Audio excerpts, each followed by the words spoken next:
Seseorang dengan kepribadiannya yang akan terlihat sangar dan menakutkan untuk musuh-musuhnya, akan tetapi akan lembut dan penyayang untuk orang-orang yang ia sayangi, serta berjiwa pelindung. Dialah Bima. Bima digambarkan sebagai laki-laki bertubuh besar dan kekar, perut yang kecil seperti serigala sehingga dijuluki Warkudara atau perut serigala. Dan Bima juga mempunyai kekuatan yang tidak biasa seperti manusia pada umumnya. Bima adalah anak kedua Dewi Kunti setelah Yudhistira. Bima juga mempunyai 3 orang adik laki-laki, yaitu Arjuna, Nakula, dan Sadewa. Mereka adalah 5 bersaudara yang disebut Pandawa atau Pandawa 5. Mereka berlima dilahirkan oleh Dewi Kunti anugerah dari para dewa melalui mantra Aditya Hridaya, karena Pandu sendiri tidak dapat memberikan keturunan akibat kutukan dari Resi Kindama. Bima terlahir anugerah dari Dewa Bayu melalui Ibu Kunti. Menurut pewayangan Jawa, Bima terlahir terbungkus oleh selaput tipis yang tidak bisa dirobek ataupun ditembus oleh senjata apapun, sehingga membuat Pandu dan Kunti menjadi sedih. Oleh anjuran dari Resi biasa, akhirnya bayi itu dibuang ke hutan Mandalasara. Setelah 8 tahun, ternyata bungkus selaput itu tidak kunjung pecah, dan berguling ke sana kemari ke segala penjuru hutan Mandalasara, membuat hutan itu yang tadinya rimbun menjadi rata dengan tanah, sehingga membuat semua penghuni hutan khususnya makhluk halus merasa terganggu dan segera melaporkan kejadian itu ke Batara Guru. Lalu Batara Guru memerintahkan Dewa Bayu, Dewi Durga, dan Gajah Sena tunggangan Dewa Indra untuk turun memecahkan selaput yang membungkus bayi tersebut. Dan sebelum bungkus itu akan dihancurkan, Dewi Durga masuk ke dalam bungkus itu dan memberikan pakaian berupa kain poleng Bintulu Aji, gelang Chandra Kirana, kalung Nagabanda, pupuk Jarot Asem, sumping Surenpati kepada bajai yang ada di dalam selaput tersebut. Dan akhirnya Gajah Sena siap untuk memecahkan selaput itu dengan cara menabrak dan menginjak-injak bungkusan itu. Akan tetapi bungkusan itu bukannya hancur, tapi malah menggeliat ke sana kemari seolah-olah hendak melawan. Namun pada akhirnya dapat ditembus oleh gading Gajah Sena yang sangat kuat dan membuat bayi itu keluar dari selaput yang membungkusnya. Namun bayi itu bukannya menangis, akan tetapi malah mencengkram kedua gading Gajah Sena dengan sangat kuat, lalu mematahkannya. Dan anehnya, kedua gading itu lalu menyatu ke dalam jempol tangan bayi itu dan membentuk kuku yang runcing dan juga kuat. Gajah Sena pun akhirnya mati dan jiwanya menyatu ke dalam tubuh Bima. Lalu bungkus dari bayi itu dihembuskan oleh Dewa Bayu sampai ke pangkuan Begawan Sapwani. Kemudian Begawan Sapwani mendoakan untuk selaput tersebut, dan lahirlah seorang bayi yang serupa dengan Bima. Dan bayi itu diberi nama Jayadrata atau Tirtanata. Menurut pewayangan Jawa seperti halnya Arjuna, Bima juga banyak sekali mempunyai senjata sakti anugerah dari para dewata, berupa kuku Pancanaka, Gada Rujakpala, Alugara, Bhargawa, dan Bhargawastra. Dan Bima juga mempunyai ajian yang ia dapatkan dari para dewa dan orang-orang sakti, berupa Aji Bandung Bandawasa, Aji Ketuk Lindu, Aji Bayu Badra, dan Aji Bablak Pangantol-antol. Bima juga mempunyai baju kebesaran, diantaranya gelung pundak setegel, pupuk Jarot Asem, sumping Surengpati, kelat bahu Chandra Kirana, ikat pinggang Nagabanda, dan celana Cindit Udaraga. Pada masa kecil, Bima menjadi yang terkuat di antara anak-anak seusianya, dan Bima juga sering menyairi saudara sepupunya Kurawa, sehingga membuat mereka sangat membenci Bima. Semasa kecil, Pandawa dan juga Kurawa dididik oleh Guru Drona, yang merupakan guru besar di kerajaan Hastinapura. Bima lebih suka dan berbakat dalam menggunakan gada seperti Duryudana, dan dalam menggunakan gada, mereka berdua juga berguru kepada Baladewa. Namun Baladewa lebih mengunggulkan Duryudana karena kebaktiannya. Kurawa yang memang pada dasarnya tidak suka dengan Pandawa selalu menggunakan siasat-siasat licik melalui pamannya Sengkuni untuk menyingkirkan Pandawa. Mengetahui Bima adalah yang terkuat di antara Pandawa, Sengkuni melakukan berbagai siasat untuk menyingkirkan Bima. Di saat para Pandawa sedang bertamasya, Kurawa menyediakan makanan yang sudah mereka campur dengan racun dan memberikannya kepada Bima. Bima yang sangat suka sekali makan langsung saja menyantap makanan itu tanpa berpikir panjang. Tak lama kemudian Bima pun roboh dan pingsan akibat racun yang sudah menjalar ke tubuhnya. Para Kurawa pun langsung mengikat erat badan Bima dengan tanaman menjalar yang ada di sekitarnya. Lalu tubuh Bima diletakkan di sebuah rakit dan mereka menghanyutkannya ke sungai. Sesampainya di tengah sungai, ternyata banyak sekali ular di sana, dan ular itu menggigit tubuh Bima. Namun hal aneh terjadi, karena bisa ular itu justru menetralisir racun yang ada di tubuh Bima. Bima pun akhirnya siuman dan melepaskan ikatan yang mengikat tubuhnya, lalu membunuh ular-ular itu. Namun ada salah satu ular yang berhasil selamat dan melaporkan kepada raja mereka, yaitu Antaboga atau Naga Basuki. Saat Antaboga mengetahui Bima telah membunuh para anak buahnya, Antaboga justru menyambut Bima dengan memberikannya semangkuk minuman ajaib. Karena barang siapa yang meminum satu mangkok saja minuman itu, maka ia akan mempunyai kekuatan yang kekuatannya setara dengan 10 ekor gajah. Karena porsi makan Bima yang besar, Bima sanggup meminum 10 mangkok minuman tersebut, yang membuat kekuatan Bima setara dengan 100 ekor gajah. Bima akhirnya singgah di kediaman Antaboga selama 8 hari, sebelum pulang ke Hastinapura. Siasat Kurawa yang diprovokasi oleh Sangkuni ternyata tidak sampai di situ. Melalui Duryudana, Sangkuni merencanakan akan menyingkirkan Kunti bersama kelima anaknya dengan cara mengajak mereka untuk berlibur di suatu penginapan yang sudah Duryudana siapkan sebelumnya. Dan mereka membangun penginapan itu dengan bahan yang mudah terbakar. Meskipun sebenarnya Kunti dan kelima anaknya sudah diperingatkan oleh paman mereka Widuda untuk berhati-hati.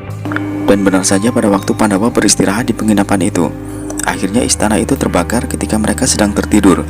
Hanya Bima yang saat itu tetap berjaga. Mereka akhirnya selamat dari kebakaran itu melalui terowongan yang telah dibuat oleh abdi paman Widuda. Dikisahkan dalam perjalanan mereka melalui terowongan, Bima yang mempunyai badan yang besar dan kekar menggendong ibu Kunti di pundaknya, Nakula dan Sadewa di kedua pahanya. Kemudian Yudhistira dan Arjuna berada di masing-masing lengannya. Dan mereka dipandu oleh seekor garangan putih jelmaan Antaboga dengan menggunakan aji Kawastrawam. Dan akhirnya mereka sampai ke kayangan Sapta Bratala, dan Bima kemudian dinikahkan dengan putri Antaboga yang bernama Nagagini. Namun Bima yang harus melanjutkan perjalanannya terpaksa harus meninggalkan istrinya Nagagini yang dalam keadaan sedang mengandung anaknya. Diceritakan bahwa Nagagini melahirkan seorang anak laki-laki yang kemudian diberi nama Antareja, yang kelak ketika dewasa akan mencari ayahnya sendiri.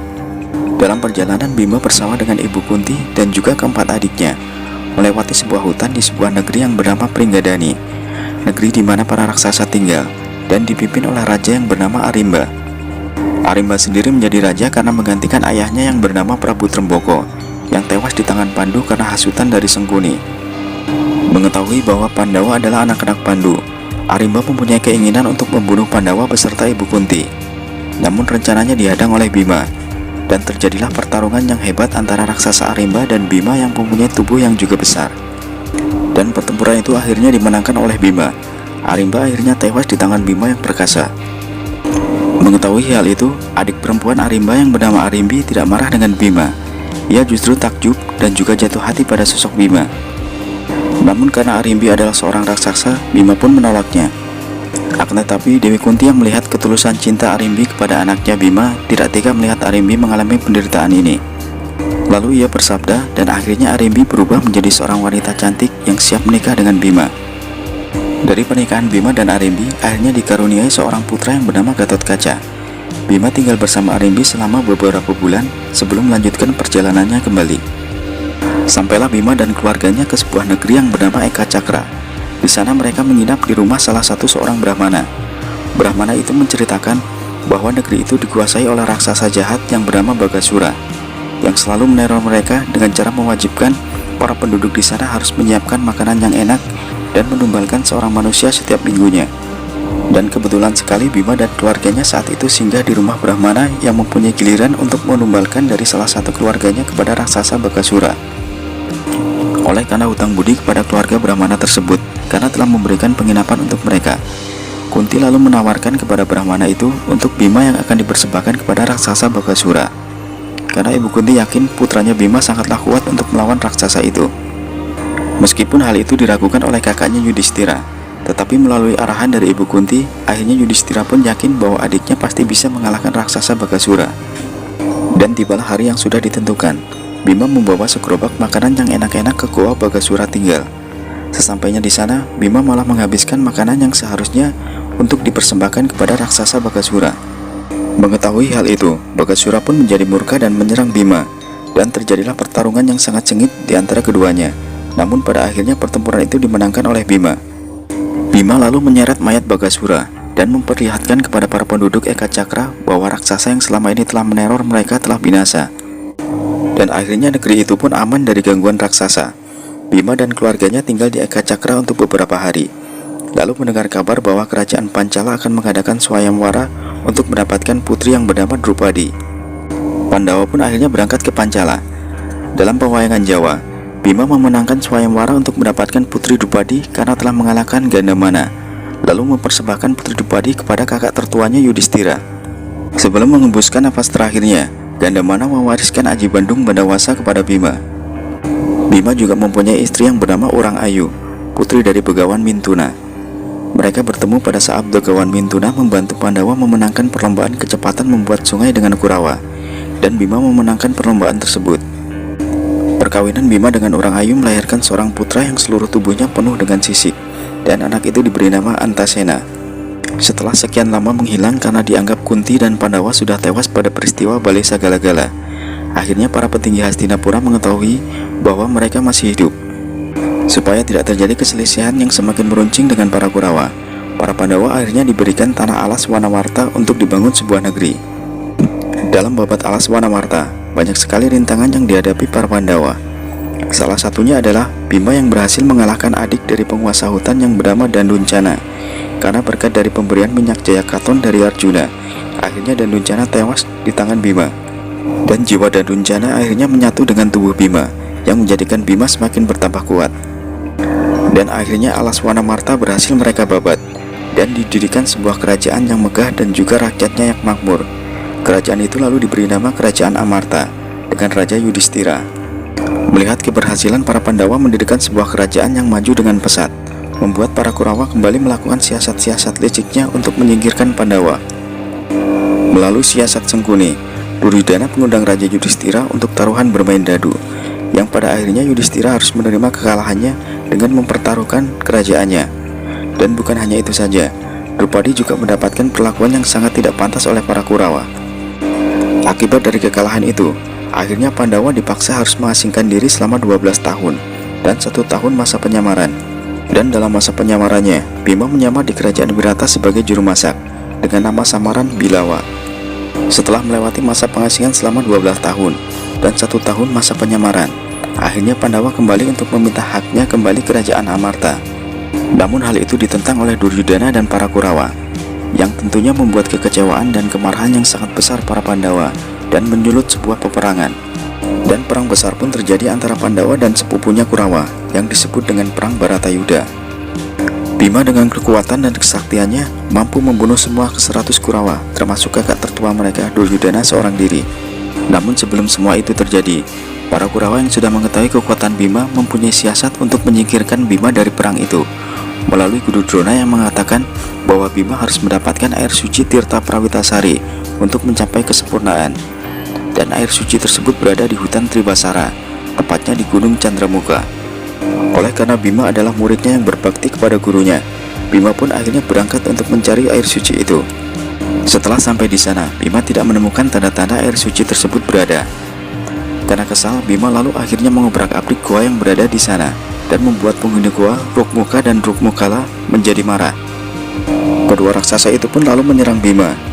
Namun Bima dengan gagah berani menghadapi kedua raksasa itu, dan pertempuran itu akhirnya dimenangkan oleh Bima yang seorang diri menghajar kedua raksasa itu dengan tanpa ampun.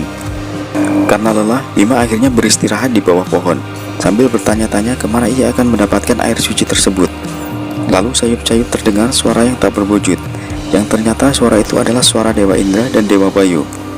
Mereka mengatakan bahwa kedua raksasa itu memang sedang dihukum oleh Batara Guru.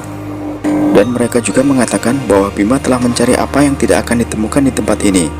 Lalu Dewa Indra dan juga Dewa Bayu mengatakan bahwa Bima lebih baik kembali untuk menemui Guru Drona. Setelah bertemu dengan Guru Drona bukannya mengakui kesalahannya, akan tetapi malah berdalih bahwa ia sesungguhnya sedang menguji Bima, karena air suci Tirta Prawitasari sesungguhnya berada di dasar samudra. Lalu Bima pun bersiap untuk berangkat mencari air suci tersebut, meskipun semua kerabatnya sudah memperingatkannya bahwa semua itu adalah siasat. Namun Bima tetap teguh dengan pendiriannya untuk berangkat mencari air suci tersebut, apapun yang akan terjadi, walaupun nyawa taruhannya, dan untuk membuktikan kebaktiannya kepada gurunya.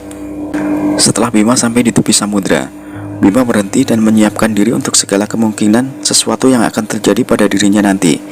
Ia membuang keraguan dan ketakutan yang ada pada dirinya. Bima pun akhirnya mulai masuk ke dalam samudra dengan aji jala sagara yang ia dapatkan dari Dewa Bayu. Sesampainya Bima ke dasar samudra, Bima bertemu dengan seekor naga besar yang menghadang dirinya. Dan naga itu melilit tubuh Bima dengan sangat kuat dan siap menyemburkan bisanya yang sangat ganas. Seketika Bima langsung mengeluarkan kuku pancanakanya dan mencabik-cabik tubuh sang naga hingga tewas.